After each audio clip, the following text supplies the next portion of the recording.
Okay, so here we are. Today is the 11th of June, 2025. And today is the day that the sun, along its ecliptic journey, transitions from the days of hazel into the days of the apple tree. And it will be in the apple tree period of time for the next 18 days or so.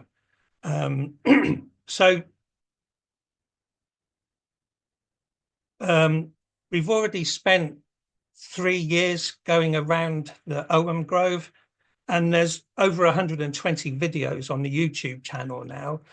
So I'm not going to talk a great deal about the apple, only in a sideways kind of way. So if you want the basic lore of the apple tree, you want to look for the apple 2022. And then if you want herbalism of the apple tree, you want 2023. And last year we looked at gods and goddesses that corresponded with each tree. So if you want to see which gods and goddesses correspond with the apple tree, you want 2024. So this year, the topic that we've been looking at is an oracle deck that has just come out, the Ogham Grove Oracle deck. And we're looking today at one of the Grove cards, which is the Sword of Nuada.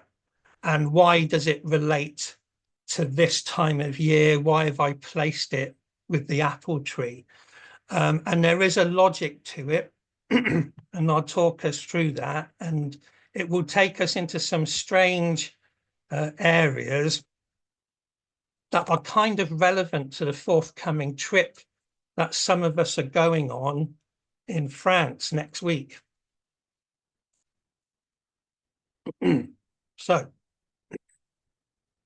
on the left-hand side is the artwork for the oracle deck for the Sword of Nuada. So, if you don't know, the Irish gods and goddesses are known as the Tuatha De Danann, the tribe of the goddess Dana.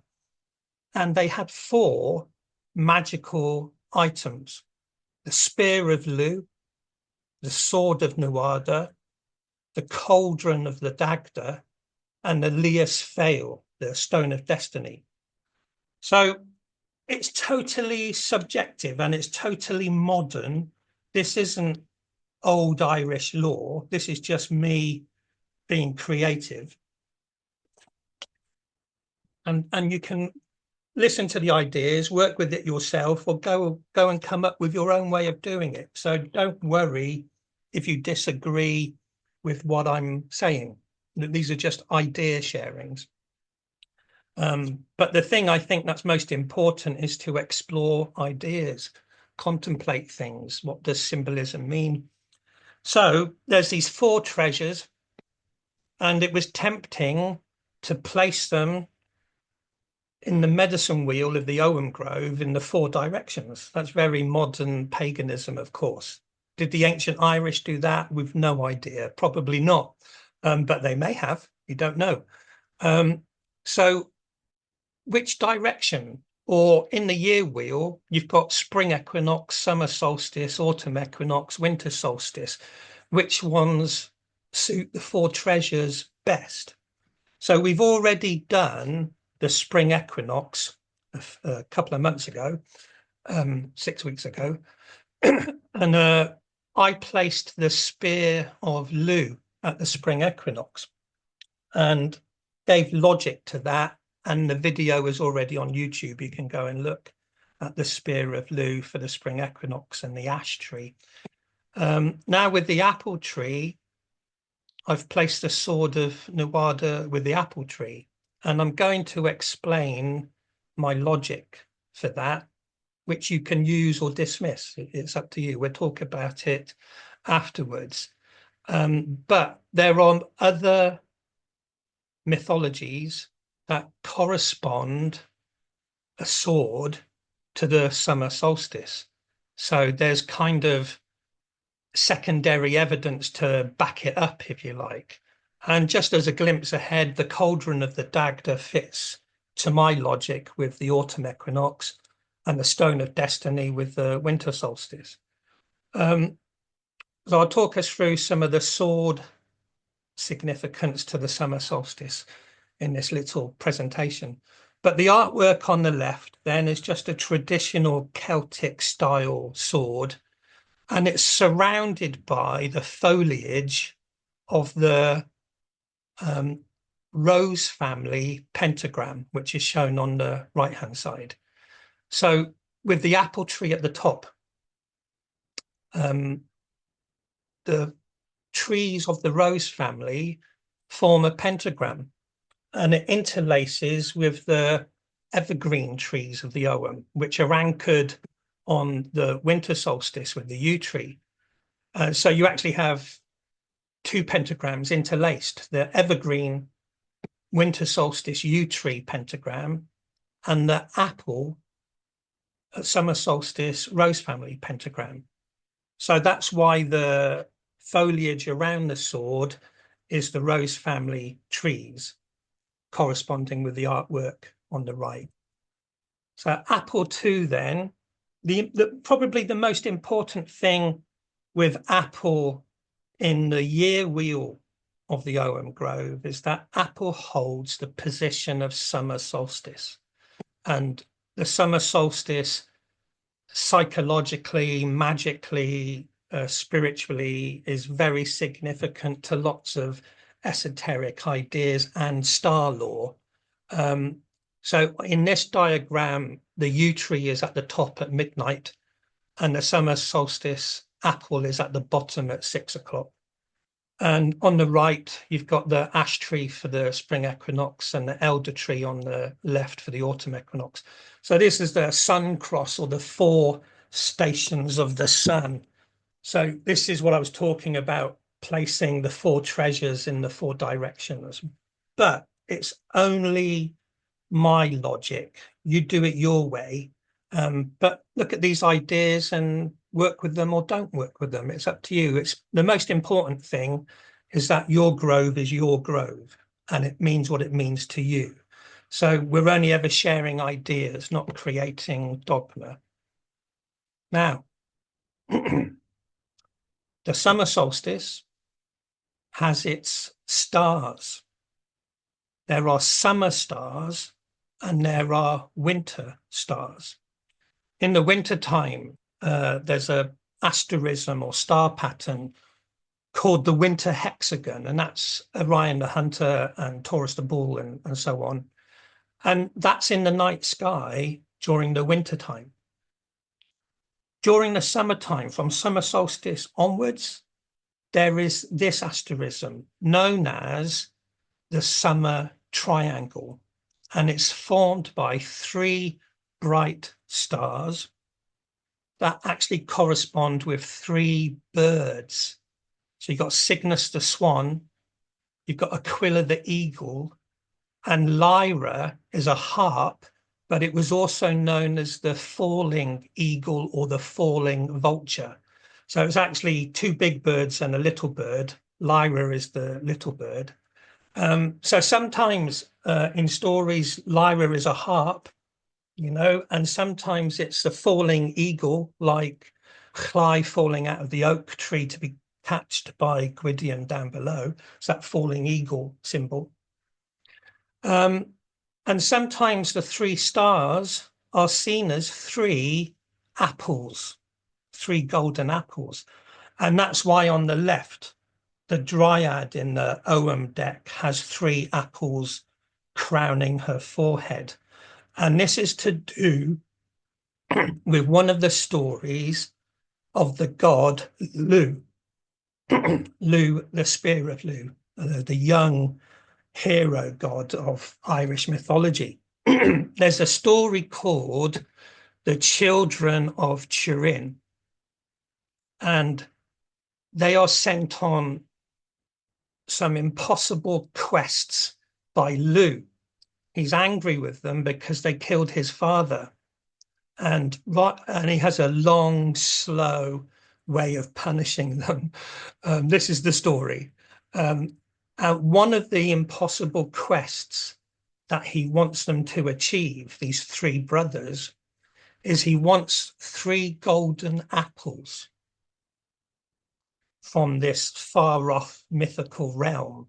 So they have to travel to the end of the world to try and get these 3 golden apples, which are magical and will help Lu heal people. So it makes Lu like Apollo, like a god of healing. Anyway, these 3 brothers trying to make amends to Lu travel to the end of the world, and they can see in the distance the amazing apple tree with the apples, and they realize that they can't get to it on foot. The only way they can get to the apple tree is to turn themselves into birds. So look at the star law on the right hand side. So 3 birds fly to the apple area, and each bird picks up a golden apple, and they take the golden apples back to Lu. So in that one story, you've got the 3 apples and you've got the 3 birds. It's a story motif of the summer stars. In Welsh mythology, the 3 birds are the birds of Rhiannon. They're in the stories of Bran's head being entertained by the birds of Rhiannon, and even in Cilwch Olwen, the giant Ysbyddaden wants the 3 birds of Rhiannon to sing for him at the wedding feast. So the 3 birds, or sometimes 3 apples, are things to find in stories. And when you come across 3 birds or 3 apples, you can think summertime, summer solstice, summer lands, summer realms. That's what's going on. And with Bran's head, they listened to the birds of Rhiannon for 7 years. So that's like being in the summer realm for 7 years, outside of time, as it were. And in one of the poems by Taliesin, he says, I come from the region of the summer stars. A really interesting statement. So these are the summer stars, the 3 birds that entertained Bran and Taliesin and others. So a little bit of star lore too is that whilst the 3 birds are in the night sky around the summer solstice and into the later part of summer, the sun's journey to the summer solstice, which is the days of apple, goes through the last 9 degrees of Gemini into the first 9 degrees of Cancer the Crab. So you have the summer solstice, and on either side, 9 degrees of Gemini, 9 degrees of Cancer, with the solstice holding the midpoint. So in a lot of old mystery school iconography, like Mithraic stuff, the twins of Gemini represent the energy leading up to the summer solstice, because at the very end of the 30 degrees of Gemini, that's the summer solstice. And then you're into the days of Cancer the Crab. But it's like the twins have taken the sun to the summer solstice. So this is another little bit of artwork from another oracle deck. But on the left and on the right, there's a dark figure and a light figure. They represent the twins. One's mortal, one's immortal. And in the Arthurian mythology that this card relates to, there's a sword that corresponds with the Gemini area. Now, if you go back to 2024 and look at the Hazel Tree video, it will explain the story of the sword and Gemini. Very, very quickly, in Irish mythology, there was a second battle of Moytura, in which Lu, the young hero again, the god who sent the brothers to get the golden apples, Lu defeats the head of the evil forces, Balor, of the one eye, and that corresponds with the stars of the Gemini area, which is also the constellation of Orion, is Lu casting his spear into the eye of Taurus the bull. So that's all explained in the Hazel Tree video for 2024. In that story, after Balor is defeated, there's just darkness. And Lu looks down into the gloomy darkness below his feet and sees something shining. And he reaches down to pick up the shining thing, and it's a sword. And what's interesting is that Lu will become the king of the Tuatha De Danann, and the sword is the weapon of the king. But he gives the sword to Ogma. Ogma created the Ogham writing system. So interesting thing. But just another aspect of a sword in Irish mythology, corresponding with Gemini, that takes us to the summer solstice. Now, this artwork is from a carving, a statue from Hadrian's Wall in Britain from the 3rd century AD. It's in a museum in Newcastle somewhere, and it's known as the Mithraic rock birth. It has a figure of Mithras surrounded by the zodiac. Now, what's interesting is that normally in most zodiac artwork, the zodiac begins with Aries, the ram, which is the spring equinox. In a lot of ancient cultures, began their year with the spring equinox. But this doesn't. At the bottom left-hand side is Aquarius. And on the bottom right-hand side is Capricorn. So if you're reading it from left, going clockwise round, it's beginning with Aquarius, and it's going up through Pisces and Aries and Taurus. Now, here's the interesting thing then, and there's lots of mysteries with this sculpture. There's lots of hidden symbolism in it. But what we're looking at right now is, as you look at it on the left-hand side, the figure's right hand, he's holding a sword. And the sword is deliberately pointing between Gemini and Cancer the Crab. And the cusp between Gemini and Cancer the Crab is the summer solstice. So this Mithraic figure, which is Persian mystery teachings used by the Roman legionaries, that's how obscure this is. But it's a mystery tradition star law pointing at summer solstice with a sword. So again, it's a sword and it's summer solstice.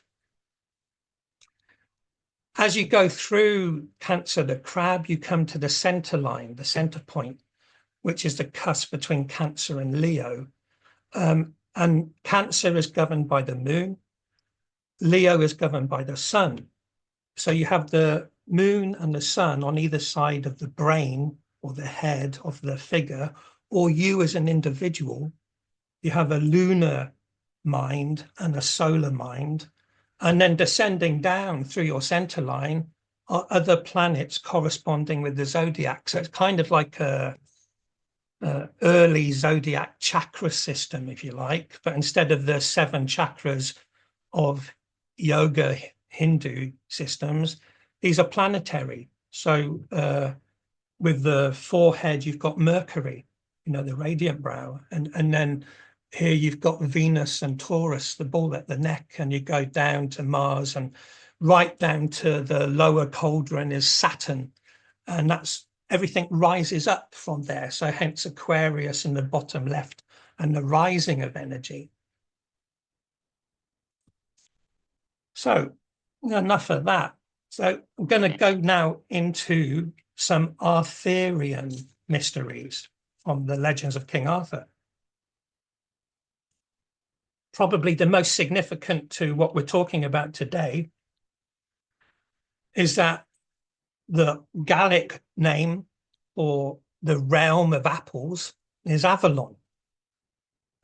So we're into the realm of apples now. The next 18 days is the realm of apples. That's Avalon. So energetically, the sun is doing that. We're into the 18 days of apple. Now, in Arthurian stories. The very first mention of Avalon is in the History of the Kings of Britain by Geoffrey of Monmouth, written about 1136 AD. And it's a fictional story, it's not history, but it's the first written evidence of Avalon, whatever Avalon may be. And what does Geoffrey of Monmouth say? Well, he doesn't say a lot. He says two things about it. The first thing he says is that King Arthur's sword was forged in the Isle of Avalon. So that's this one here is this sword hanging on an apple tree. So it's a sword from the realm of apples. So again, if we've got apple at summer solstice and apple is the Avalon, it's another sword thing to do with the summer solstice. So you got Mithras pointing with his sword. You got the Gemini Lu story and a sword. And now you've got King Arthur's own sword relating to a realm of apples. The second thing Geoffrey of Monmouth says about Avalon is that it's a mythical realm. It's where Arthur was taken to at the end of his life to be healed. So it's a place of healing as well, a mystical place of healing. Here's the thing then. You've got the old Celtic stories. We can glimpse through Cornish legends and through legends from Brittany and Wales, and then the Irish stories of the four treasures. And then you get to medieval Europe. So the 1200s and the 1300s is the heyday of the Grail romances and the Arthurian mysteries. And the troubadours and the poets are creating stories based on older histories. That's what they say. So in inverted brackets, they're taking old histories and turning them into romance. You can get deep into that, but here's what they did. They took Celtic mythology, turned gods and goddesses into men and women, kings and queens, and they adapted it to Christianity to make it acceptable to the time that they lived in. In the 1200s, you could get burnt to death for being a Cathar. You know, anything that wasn't strictly Catholic was dangerous. And so the old paganism of the Celtic West, the stories were well loved, but the bards had to turn them into romance or, you know, just change them slightly. Anyway, so there's a big topic. So this is what they did with Jesus and John the Baptist. Now, after a solstice, you have 3 days standstill and then the change. So at the winter solstice, which is usually around the 21st, sometimes the 20th, but you have the solstice 21st, then you get 3 days standstill, takes you up to the 24th or 25th, and then the sun is reborn.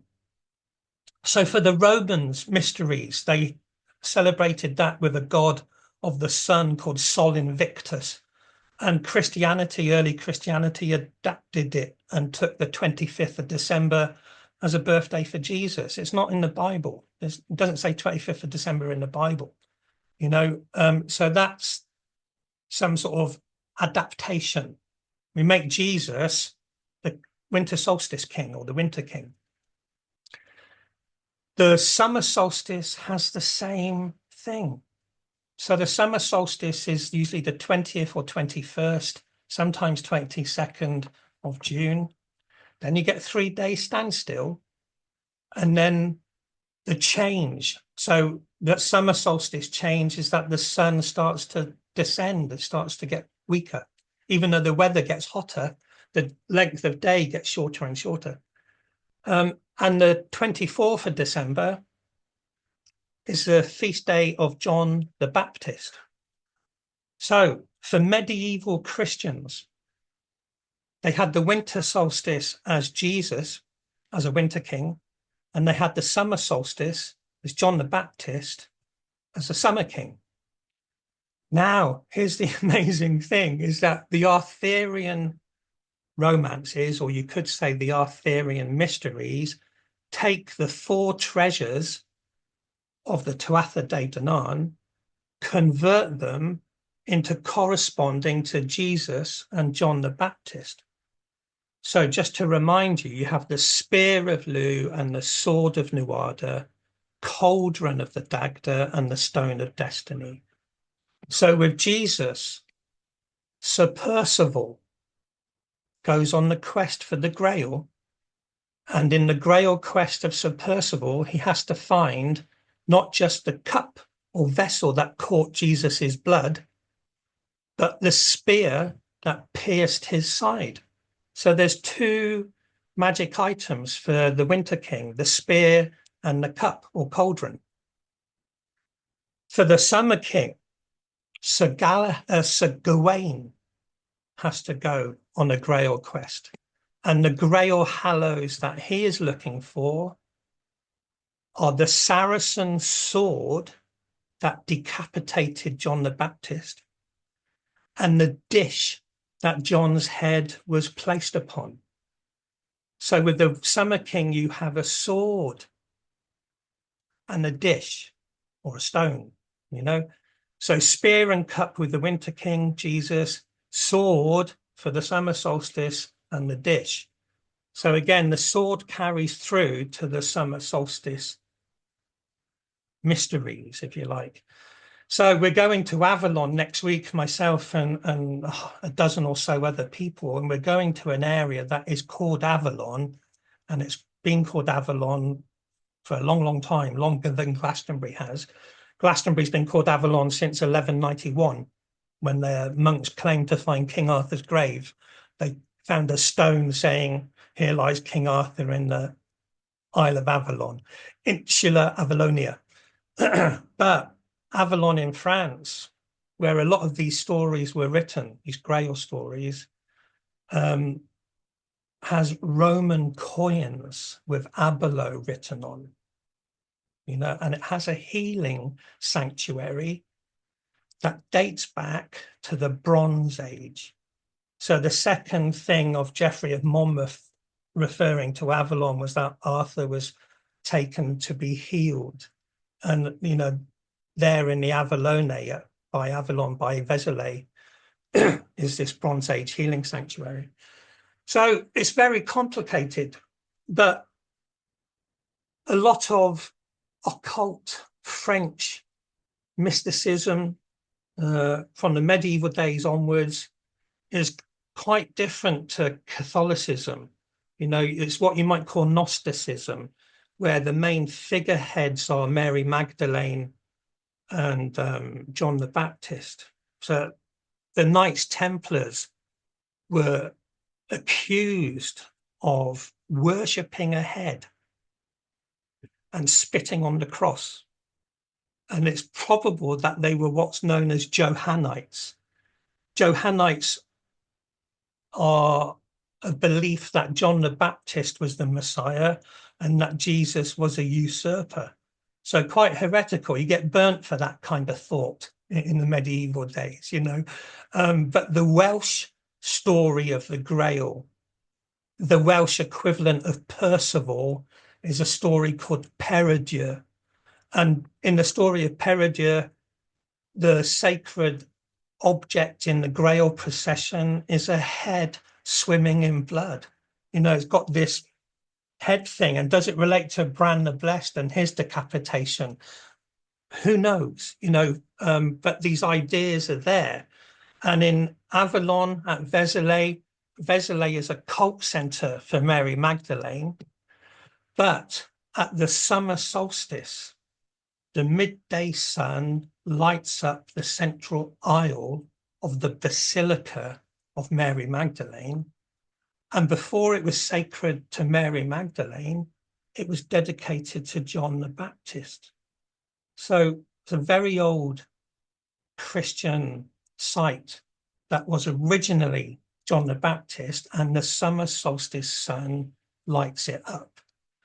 amazing. But there's so many layers of history. Before it was a church of John the Baptist, it was a temple of Bacchus surrounded by vineyards. So there's so many layers of things to look at next week in Avalon. So let's talk about the sword, the summer solstice, and so on. And you can put your microphones on.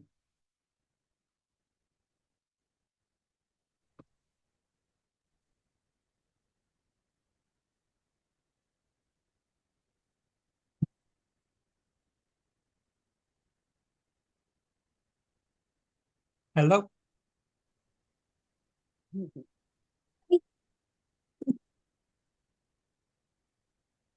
So the significance, Yuri, of the sword and John the Baptist being decapitated is the Summer King who is mortal.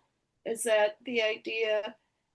The Winter King is immortal and the Summer King is mortal and has to die. Is that That fits in part with of the idea?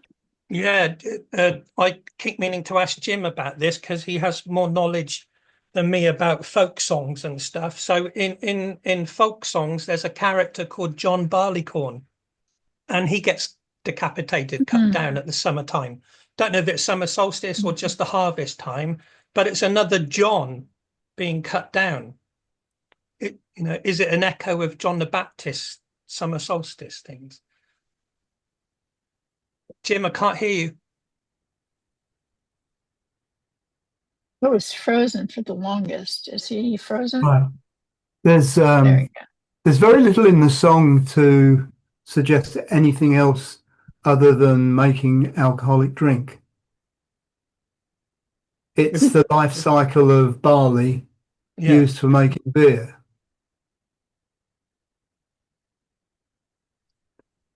Yeah, I can't think of anything that might be used to suggest anything else. I'll think about that some more.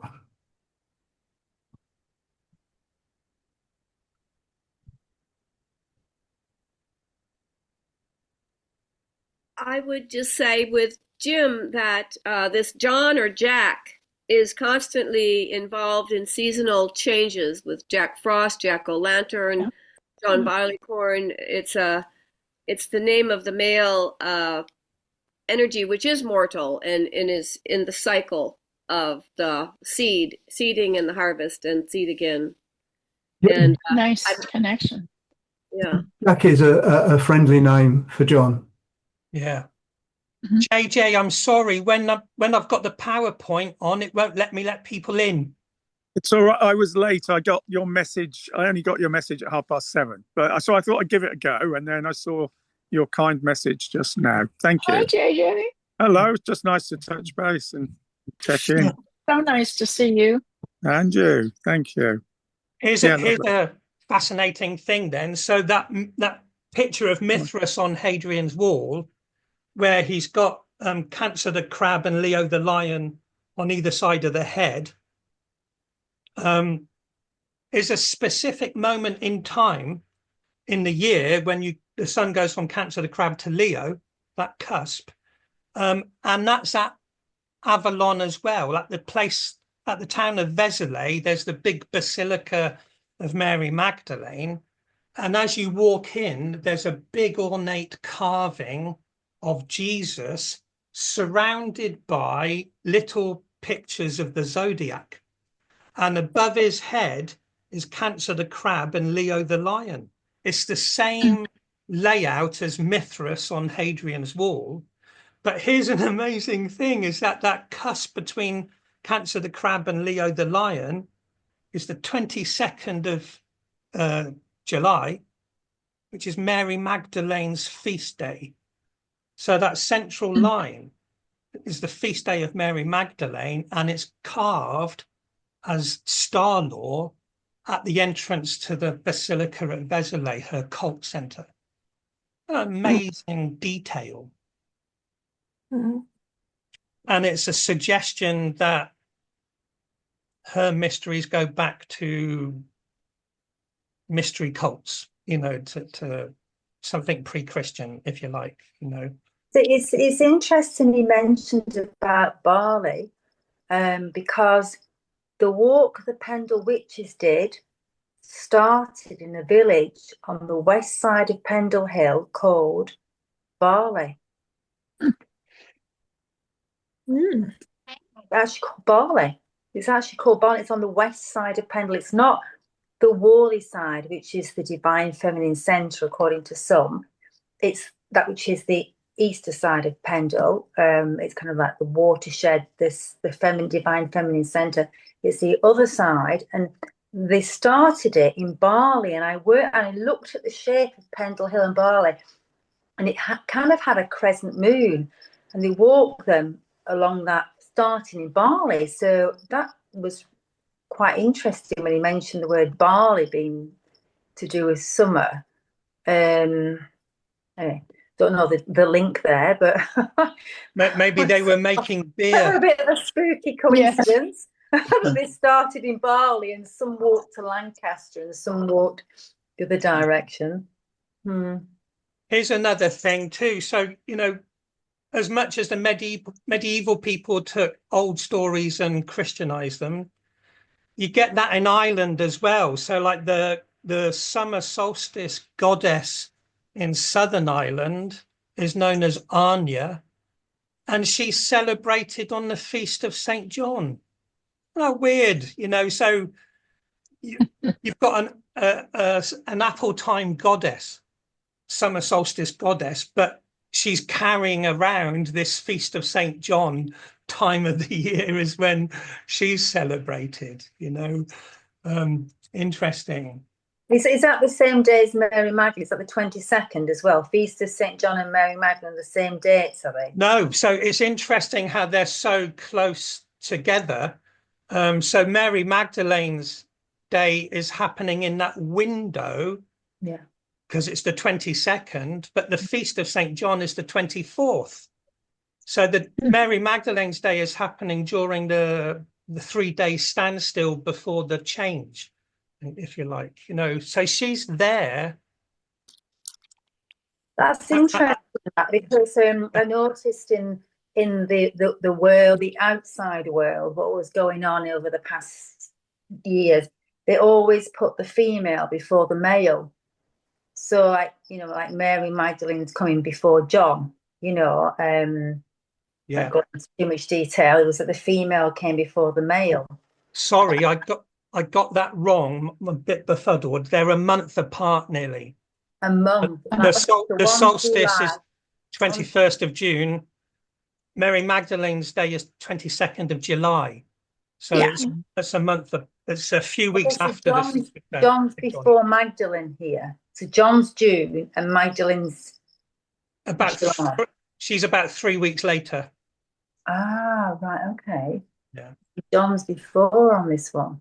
Yeah. Mm. And I just want to say, Anya's sister, Grania, is goddess of barley. And so that barley thing again.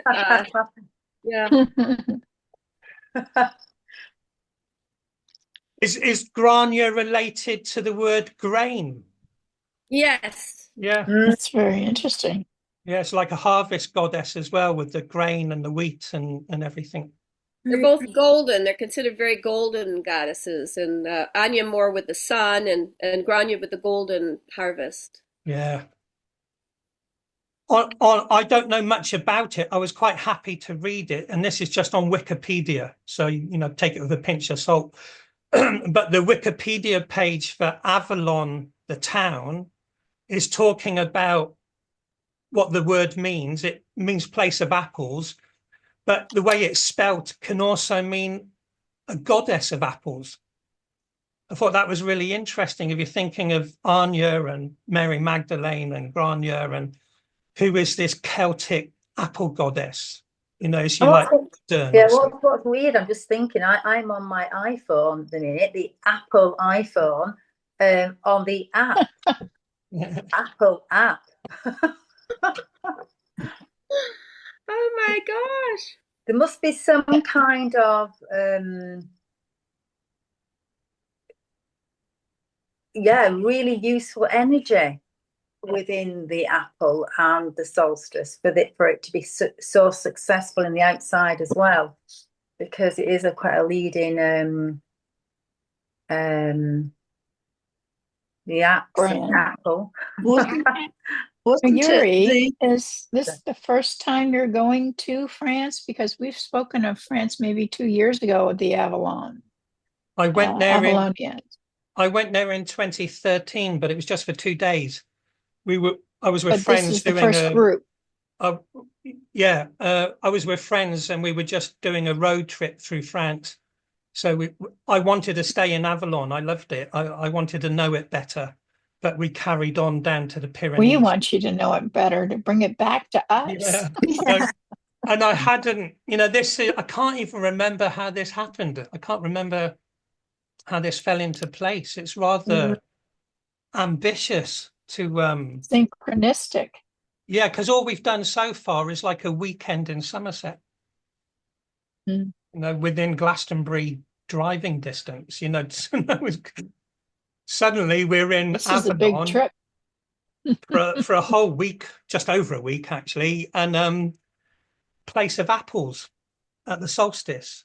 And a friend that's coming with us is called Jeff Stray, and he spent recent years studying the cathedral at Chartres, and it has a big labyrinth on the floor that at summer solstice, this labyrinth on the floor at Chartres, the sunbeams come through the windows and light up different parts of the labyrinth. So he's given talks about that and has written about it. And in just recent years, the monks closed all the windows. So you can't observe the sun play on the labyrinth anymore. So he's really like, that was his reason. So he's really excited to come along to Vézelay to see the summer solstice sun light up the Isle. That it's not unique to Vézelay. There's stuff sun play all over the place. The cathedral builders were very clever. They were Freemasons, and they were building these cathedrals to give us some information they needed to hide from the. Yes, for many centuries.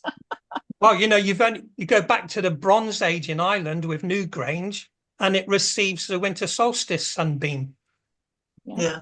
So that's 5,000 years of stone builders lining up with solstices. I've lost my video, but can you hear me? I can hear you. Yeah, I can just add something really quite amazing that's going on tonight. You might have touched on it already.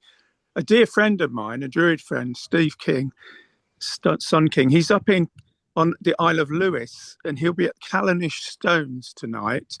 It's the metonic cycle of the moon. 18.6 years. It has a cycle nearly 19 years. It has a cycle. And at this point tonight, the moon will roll across the landscape. It's the shape of a woman in the landscape. It's a sleeping female figure. And the moon tracks across the horizon, spot on at the point of the metonic cycle. That's pretty incredible. And that's tonight. I wasn't aware it was coming, JJ. Please pass this bit of information on. There's a thing called the Triangle of Michael. Yes. This Triangle of Michael is Mont Saint-Michel, St. Michael's Mount, Glastonbury Tor. Yeah. And the three sides of the triangle are major ley lines. The most famous one is the Michael line from St. Michael's Mount through the Tor. And then you've got St. Michael's Mount to Mont Saint-Michel, goes down to the Holy Land and everything. Yeah. But the third side of the triangle, I call it the Ogmius line. No one's done a book on it yet, but you can figure it out, and I've got maps of it. Right. But it goes from the Pyrenees up to the Isle of Lewis. Wow. But the angle of it is the major lunar standstill. Wow. And so that is amazing. And I didn't realize the major standstill was coming. It just wasn't on my radar. And it won't happen again now until 2043. Yes. But, Yeah, that's right. but that alignment of the triangle is going to the Kalanish stones. That's incredible. I will tell him, because I'll be speaking to him maybe tomorrow or the day after.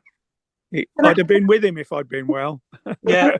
He said we'll go next time together. That's probably a bit ambitious. I've never been, and I'd love Something to. about Callanish and Lewis, because I've actually been there as well. The Callanish stone, I've walked, there's like a spiral going in.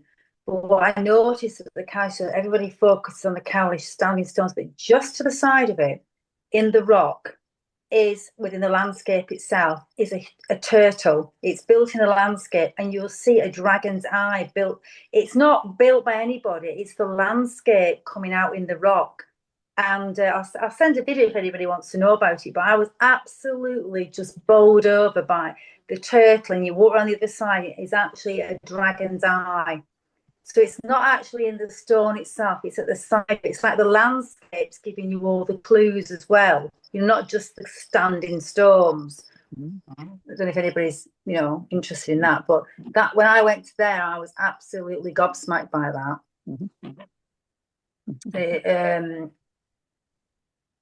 A turtle and the dragon both together at Callanish. Yeah.